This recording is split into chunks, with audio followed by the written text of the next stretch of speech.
in. There we go.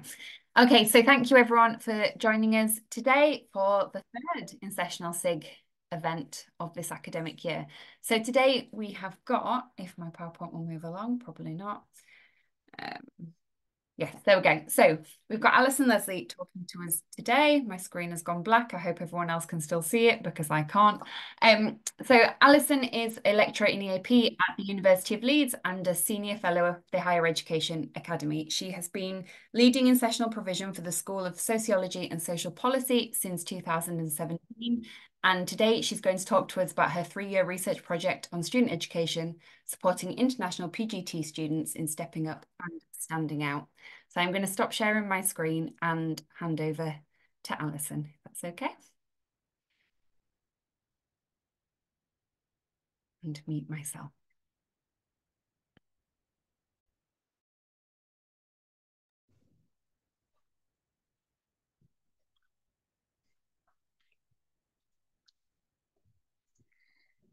You okay to share, Alison?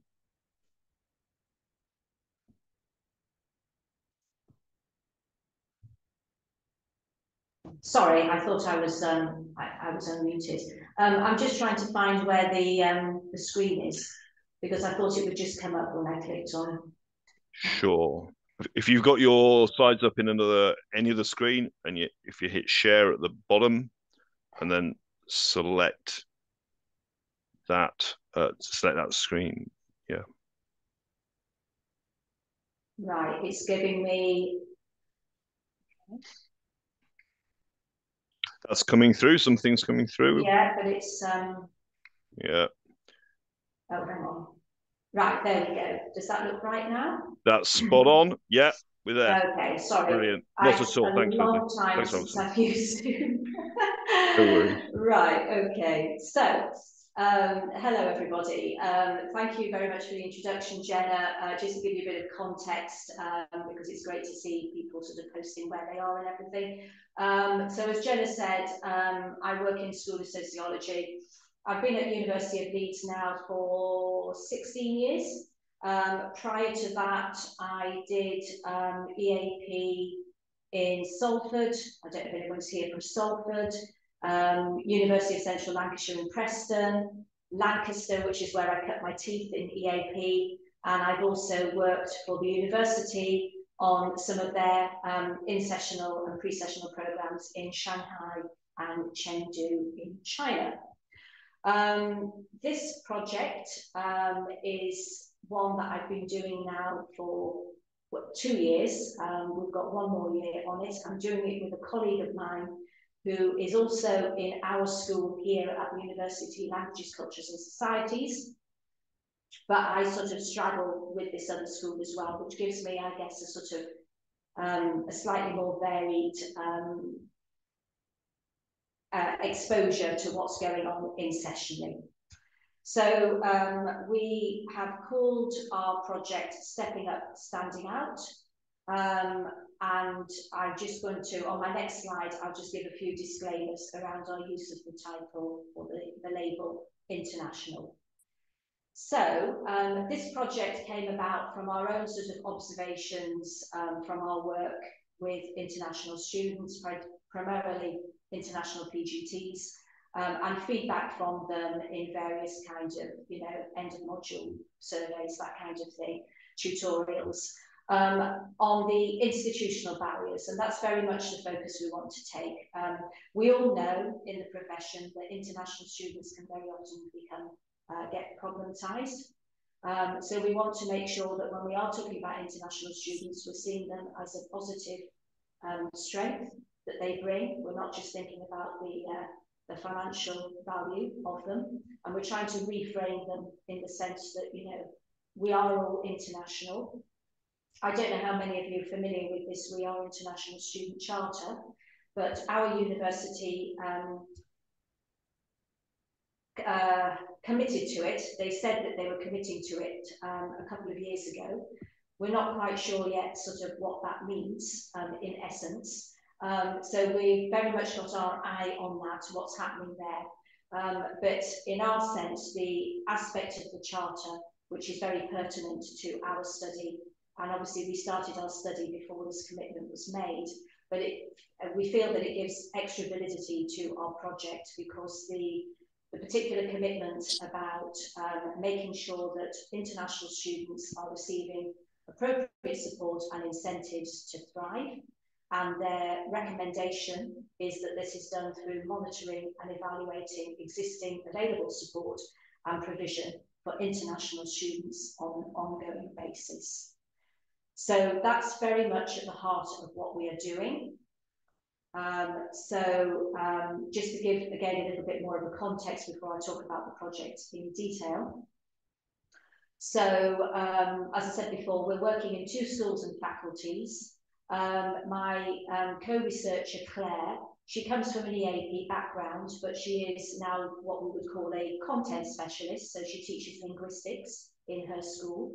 But since taking on the project, she has also become the PGT lead in the school and is very heavily involved now in sort of trying to embed a lot of this support in the welcome, pre-arrival, induction, and through training of academic personal tutors. My work is very much, as I guess a lot of people here, using a very kind of embedded academic literacies approach. I think some of you are aware perhaps of the model that we have here at Leeds. There's a link to it here on the slide. We work, I think pretty much all of us now are working in schools across the university where we work collaboratively with the subject specialists and some of us also with learning development specialists who come from the library. Then we have, as I'm sure many of you do as well, the university has created lots of great digital self-access resources. Again, you've got links to these here if you're interested.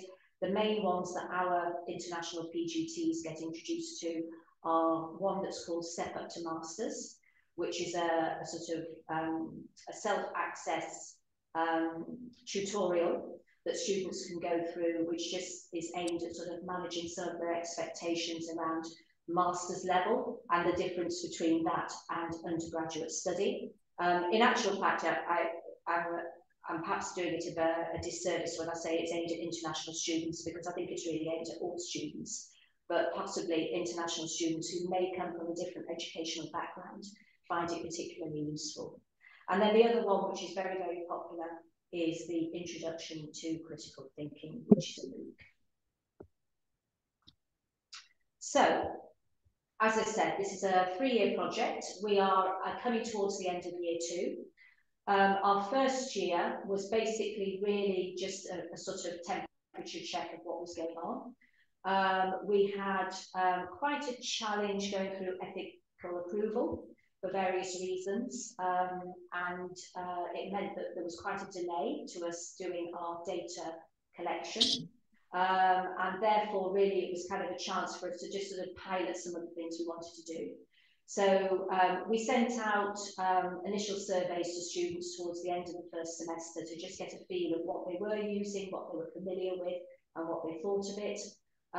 We then followed them up with some more detailed surveys and focus group workshops, where we did a thematic data analysis of what they were telling us. Unfortunately, the take-up for those was quite small.